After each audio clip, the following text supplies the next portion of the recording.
Okay, we'll start out with roll call. Jim, you want to start out? Trustee Milne, Trustee Hatcher. Trustee Zeidler. Peter Nicolaisen. Chairman North. Go ahead and do the Pledge of Allegiance. I pledge allegiance to the flag of the United States of America and to the republic for which it stands, one nation, under God, indivisible, with liberty and justice for all. All right, at this time, we need to amend the agenda to add Rotary for the discussion of the bench project. And we will take that up right after the elections. So we'll do the elections first. Stacy has graciously offered to be the secretary, and John has graciously offered to be the treasurer. Do we have any other nominees for any of those positions? Mr. Chairman, just some thoughts. The transition, as you're aware, from the Board of County Commissioners serving as trustees to a Citizens Board of Trustees has been, I guess, a little bit unusual, and we don't really have a plan. One thing, including for when other, I guess, the remaining officers' term would end, whether that was last January 1st or this August or next January 1st. My only comment really is until additional board members are installed, they may have more of an interest in serving as secretary or treasurer, and either of our two new board members might have a preference to serve as chairman. So I just wanted to make the comment that in one sense, it may be premature to have just these two offices selected. I do understand and agree that we need to do this ASAP, but I just wanted to present that for consideration. I appreciate that, but right now we do have those two positions that are open. They are vacated, and we have to have those according to statute. And because of that, we need to go ahead and fill those positions. Do we make them interim and revisit when? Well, according to statute, January you renew or you change. That's what the statute says, is that every January you will elect a new chairman at that point in time. And I would assume that you would do the same thing with the rest of the board members. So that's what our county attorney told us. And so that's what I'm going with on that. So at this point, Mr. Chairman. go ahead. What I'd suggest, and this is me being off the board at some point with two future trustees removing buzz, at least, is if, say, you didn't want that position, you're just trying to fill in for giggles right now, right? And whoever takes this chair wants in there, I'd have that open discussion at that point, if nothing else, with the other two people or three people that come in, as far as how you want to reorganize rather than just a stopgap little Dutch boy with his finger in the wall right now. I don't have any problem with that, but right now we do need to have two positions filled. So, do we have any other nominations? Okay, hearing none. All in favor of John being treasurer and Stacy being secretary, say aye.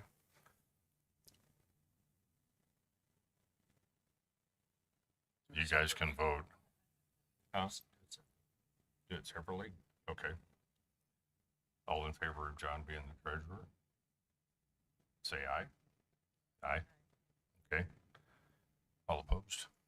Okay, and all in favor of Stacy being secretary, say aye. Okay. That carries also, so congratulations, our new officers. All right. We will move on to the Rotary. If you want to come on up, and you'll need to turn on the microphone so that we'll be able to hear you, but the people that are listening in on YouTube won't be able to without that, so. Thanks for letting me come and visit with you tonight. I'm David Huff, and I'm with the Reveille Rotary Club. We are the newest of the 3 Rotary clubs here in town. We've been in business. We were chartered in 2011, so we've been at this for over 10 years. And while a number of service clubs focus on the youth, we focus on seniors. Kind of our mission is to help seniors stay in their homes as long as possible, and then to enrich their lives in any way that we can. As far as keeping them in their homes, one of our top projects is putting smoke alarms in seniors' homes, and we've been doing that again for over 10 years, and we put 2,000 smoke alarms in the homes of seniors in the Casper area, and even as far as Midwest and Edgerton. So we're real pleased with that project, and we will continue on with that. Our other big project is putting benches in parks and along trails. And our view is that we want to enable seniors to get out and get some exercise and fresh air. And too many of our parks lack benches. And if you have mobility issues and you just can't be on your feet for very long or walk very far, benches are pretty important. So we started this in 2013. The first place we put benches was in Highland Park, and as you know, there's a loop there around the senior center, and then there's also a path that goes to 12th Street by Park Place Assisted Living, and we have some benches along there, and we space them so that someone can catch their breath, go to the next bench. So anyway, it was successful. We've been very pleased with that, and we've kept that up since that time, and we now have 30 benches around various locations in Casper, and we have a bench in Mills and a couple of benches in Bar None. And we've got forms in the ground now for 5 more benches. And we have 8 of them waiting in the yard at the Parks Department. And we're looking for locations for the remaining benches.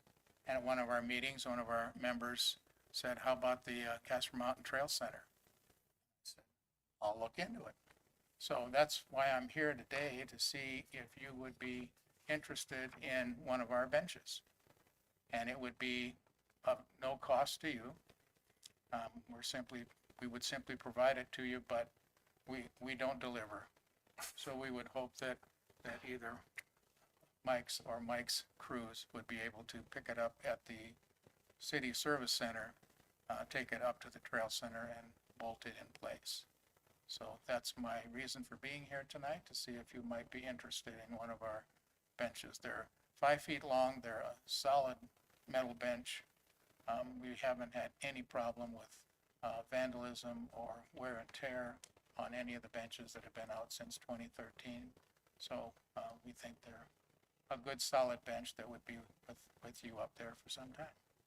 I think that'd be a great idea. Any suggestion from the board? No, I think that's a great idea also. My mom, who's passed away last year, she was to that point of where she needed to walk and any place benches were, and that was one of the hardest things during COVID. When she go to Walmart, they took all the chairs away. Mm-hmm. So she couldn't rest when she was at Walmart because they didn't want people sticking around. So I personally see if my mom's still here, she would love to support something like that, just because she was at that point where she couldn't walk very far, but still liked getting out. Mm-hmm. Any other comments? Michael, you got any comments on that? No, Mr. Chairman, Parks is yet to determine the best location at the trail center for it. I had taken into account grooming, piling of snow and whatnot, since it'll be a permanent structure, but I think it would be good exterior fit for out there. We don't have any outdoor seating as of now, and I think that would be the next evolution in improving the trail center. Okay, I think that'd be great. Any other discussion on that? All right, I think we'll To just follow up with Mike and we'll, just follow up with Michael and we'll get her taken care of, and I appreciate it. okay, very good. All right. Thank you. Thank you.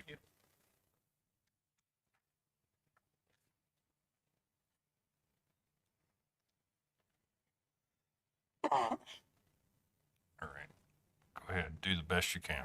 Okay, well, bear with me here. If you can't, if you can't make it, you need to take a break, take a break. As we spoke last time about Rotary Park, I believe the wayfinding signs have been printed. They should be installed. I'll have to check on the dates, but they should be getting those installed fairly soon. The geological signs are ready for pickup. My staff will be fabricating some frames for those to be mounted, and we'll be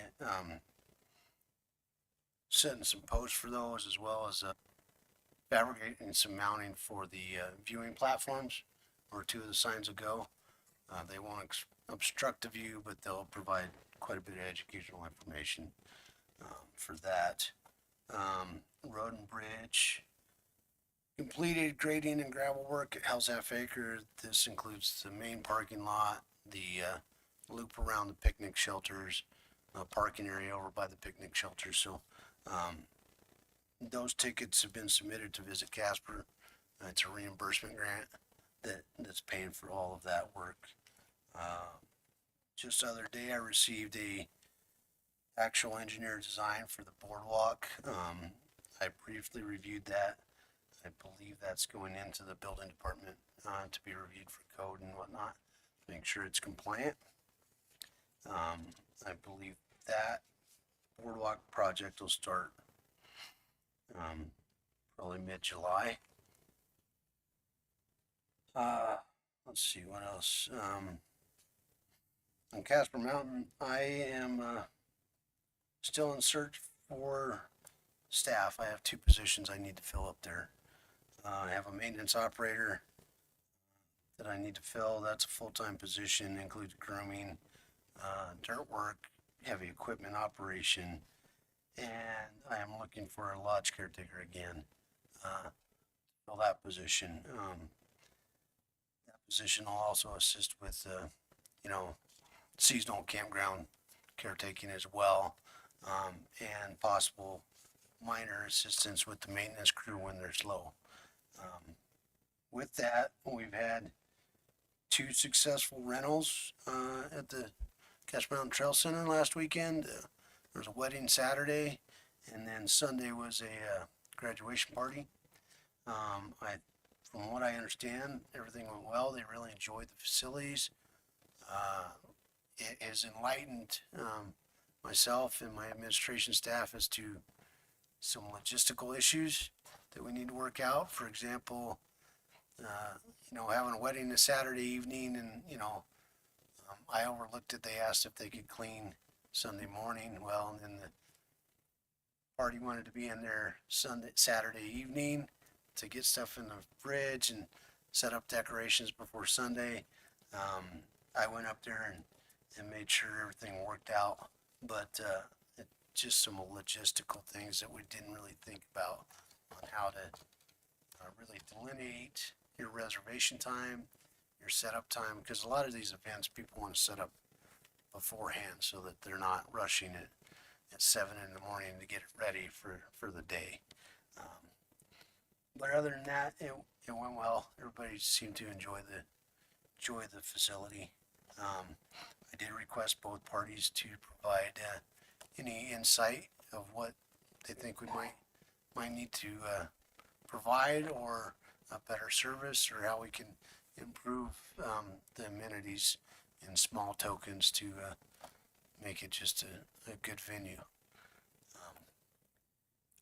Last I have is Michael, before we go on with that, we do need to set up a time. We need to figure out a time for the grand opening that we're going to do for the Trail Center at that point.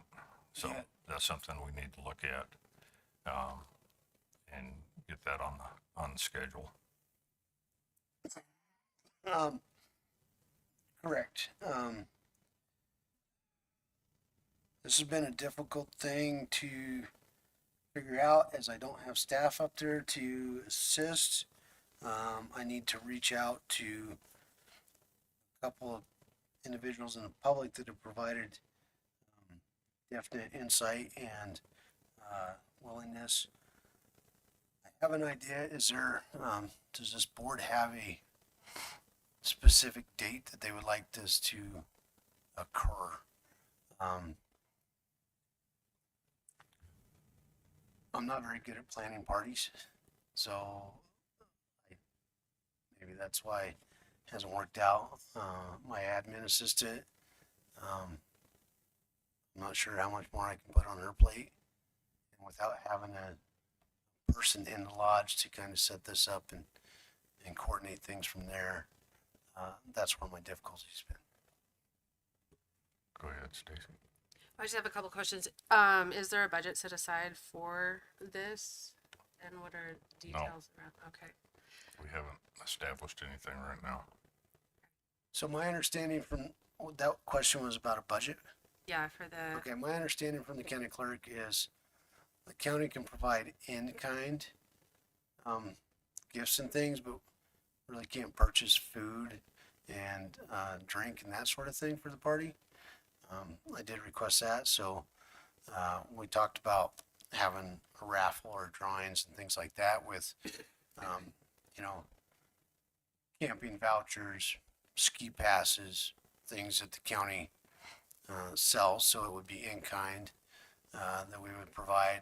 There's different groups within the community that are interested in providing things that sort. I believe the Nordic Club may be interested in providing some kind of snack, or another thought that came up was contacting some of the food trucks and just having them available in the parking lot so they could sell food at the event. so there's no budget to like hire a caterer? No. No. Sorry.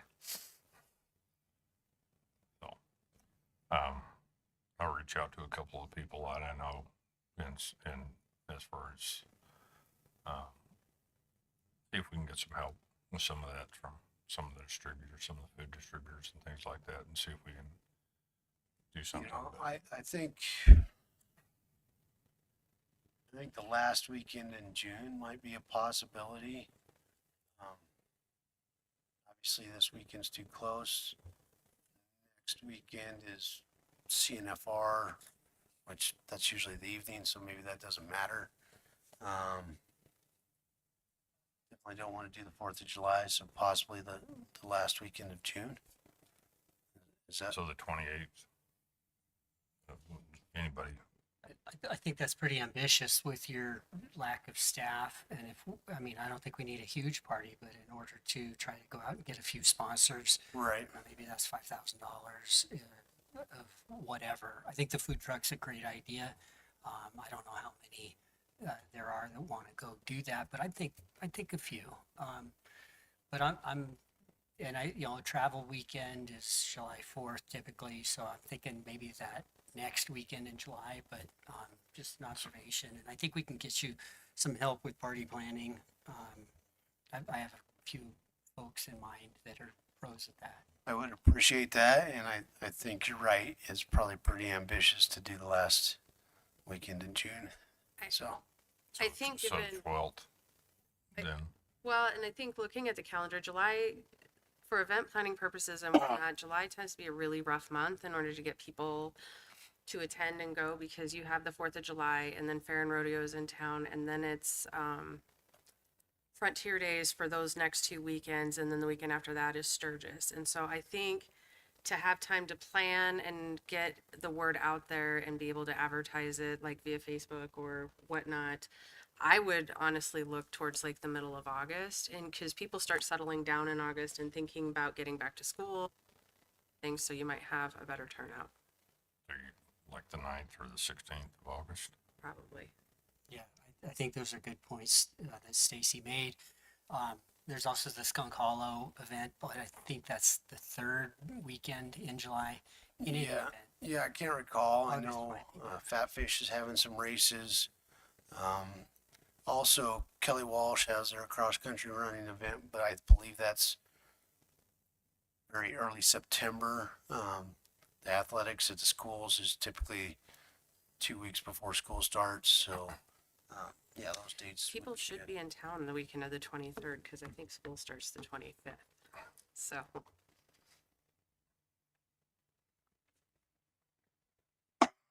So we want to look at the 9th and the 16th then? Is it, I think any Saturday. Well, I don't know if I'd pick the 9th because you're going to be butting up against Sturgis, but I'd do like maybe go with the 16th. Let's just do that.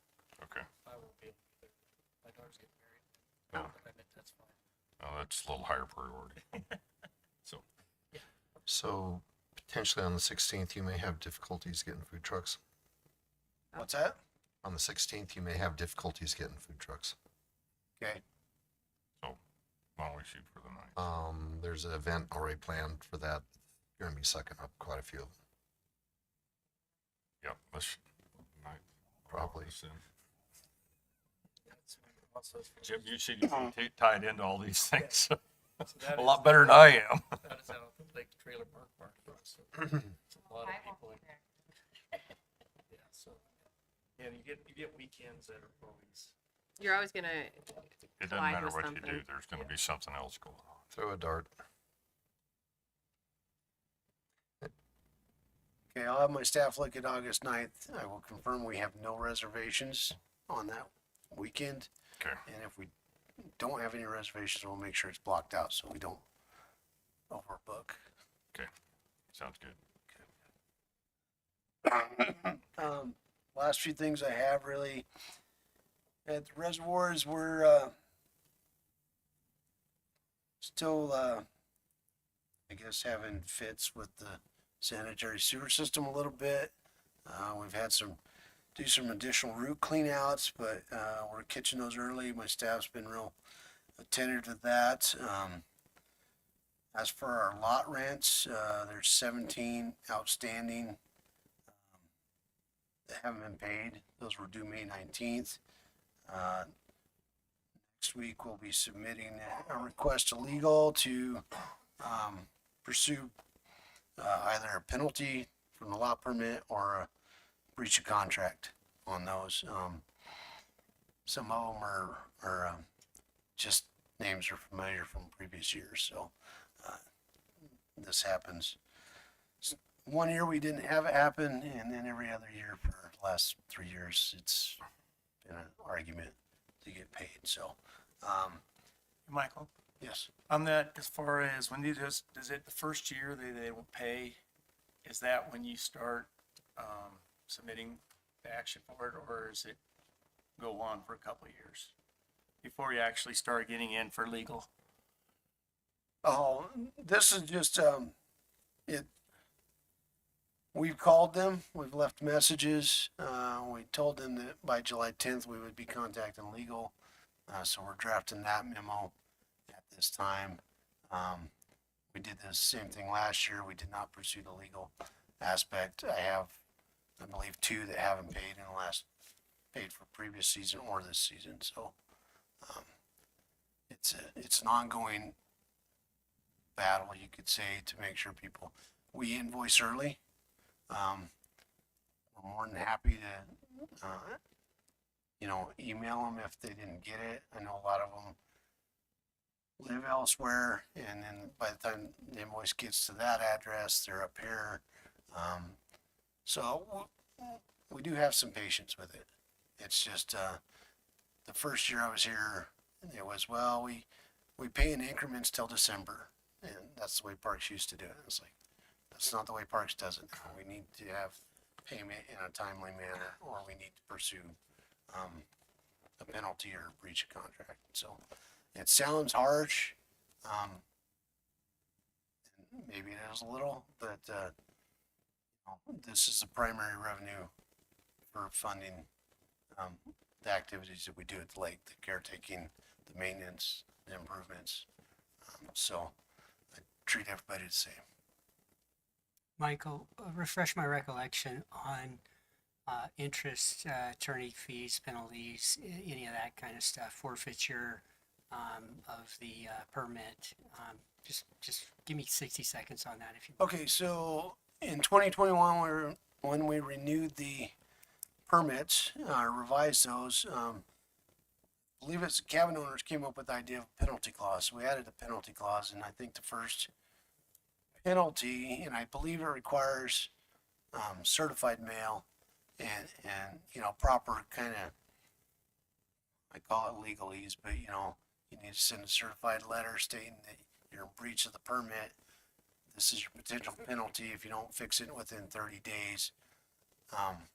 Then it'll go to the next step. The breach of contract, I think, reads basically the same thing, and so not paying your lot rent would be a breach of that. But I need to discuss it with legal more clearly and make sure we're doing the process appropriately beforehand. Right now, it's been courtesy calls and comment that we are going to discuss this with legal and turn it over to them. But I believe it requires certified letter, certain amount of days, and that before we can actually penalize somebody or terminate their contract for non-payment. I don't think so. I would have to look. I don't. What's that? Those things can create incentives sometimes, especially when you're spending your time, your staff's time on chasing those fees instead of putting on parties at the Yeah, lodge. so, I mean, the penalty clause reads the first penalty could be up to $1,000, as determined, I think, maybe it's by my position. Second penalty is up to $3,000, and the third one, I think, is up to $5,000. So there's a little incentive there. However, if it's a non-payment issue, trying to penalize them financially more, it makes it more difficult for them to pay. And honestly, I just prefer rent gets paid and we can go on our way. We had one carryover from last year that wasn't paid that year, supposedly going up for sale, and that's supposed to correct the issue with the caveat that we won't transfer the permit until the rents have been paid. That trailer, or that lot, I don't remember which one it is, cabin or trailer, it hasn't been put up for sale yet, so that's been 3 weeks since that's been an option. So my staff's been working on that as well, trying to get that. With that, I'll carry on. The lot permits at Alcova expire May 19th of 26. So I'm going to begin the initial review process of any potential revisions to those, and I definitely want to get the board in on that to assist with that. The Bureau Rec has some items they'd like to see revised, and once I get those, I'd like to discuss those with them, but I believe they're waiting on any draft from me. There's a few minor things that I see that could be modified and clarified, but other than that, I don't think there's anything significant. I've looked at the state permits that they have where they manage Bureau Rec property. One of the items there, might as well throw it out here now. It talks about trailers, and it talks about trailers not being more than 25 years old to allow for a lot permit. Now, when you look at our trailer park, that is a significant issue. So whether that needs to be looked at and included in a permit to allow a 5-year time span over the next permit to update your trailer, I don't know. I'm not sure if the Bureau Rec's going to push that or not, but that's a possibility. So I just wanted to put that out there. Would you send me a copy of the lease that the state has with BR? Yeah, or management agreement? I'll have to get that. Okay. I have their like individual lot permit. Yeah, no, I would like to see the, But they're, yeah, the management agreement. I'll request it. Okay. The only other things we have going on is staffing and, we're gonna take a second glance at our, trail center rental policy and see if there's some tweaks we need to do on it. We created a policy and an agreement, that works pretty well, but I think after this weekend, we need to modify it a little bit, just clarify a few things. With that, are there any questions from the trustees? Sure. Go ahead. Michael, not so much any questions. Thanks for coming in while you're still feeling bleh. I do have a couple requests though.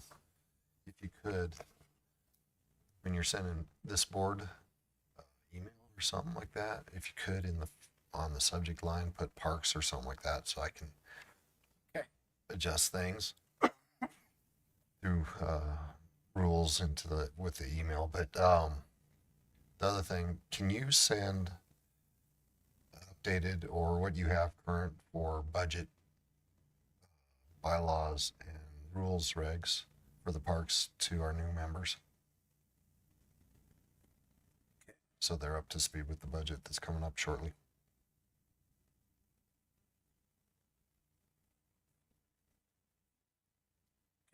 Thank you. Yeah, let me clarify, let me ask a question. Budget, you mean the proposed budget or the current budget that I'm operating underneath right now? Both. I would like to see both. Okay.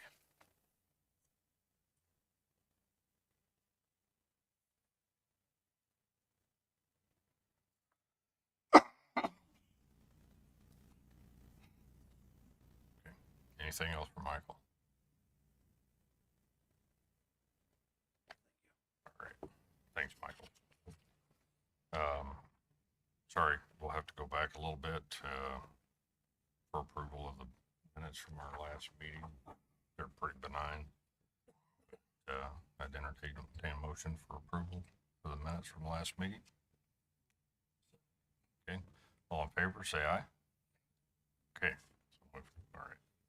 With that, we'll move into public comment.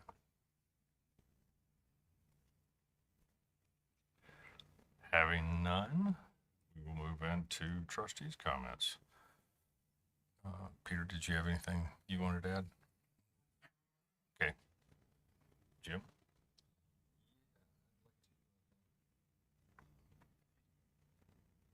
Stacy and John stepping up and on the board.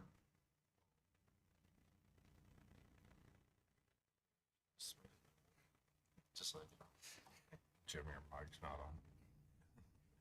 that wasn't for public anyways. No, I'd like to thank Stacy and John for being on the board, and I'm sure everything will be interesting, and we'll have a good time working together. Stacy? Thanks for the opportunity to serve. I'm looking forward to being a member of this board. John? Yes, I also thank you guys for allowing us to be on this. It's something I think I'm really going to enjoy and passionate about, and helping all of the county parks become better for everyone out there. And I just appreciate the trustees both allowing Stacy and I to be on. So thank you very much. Well, I look forward to working with you guys as well. And one thing I was going to bring up is during the Office of State Lands hearing last week on the sections up on the end of Coach Road, one of the things that continually got brought up was having a recreational lease up there on those. Right now, after talking to Stacy Berry, that's something that's a new idea that they're still working through. They don't even have any of the criteria. They don't have anything specifically set up for that. But several of the board members recommended that be pursued. I don't know what that's going to take. I don't know who's going to be involved in that. I did, that's something that I did ask specifically if some of the trust fund for the outdoor rec could be utilized to supplement that lease agreement, since that was designed for outdoor recreation. It was designed for that. And depending on how much it is, that may be something we can look at as for a perpetual lease, to maintain that for outdoor recreation, because the community has been pretty vocal about that's what they want up there. It doesn't have to be the entire area. Probably section 36, 30, and portions of section 35, and maybe in portions of section 1 would basically be the only things that we'd have to be looking at right away. Those are the mainly used areas. Those are where the trails are and everything else right now. So, but other than that, I look forward to working with you guys, and call the meeting adjourned.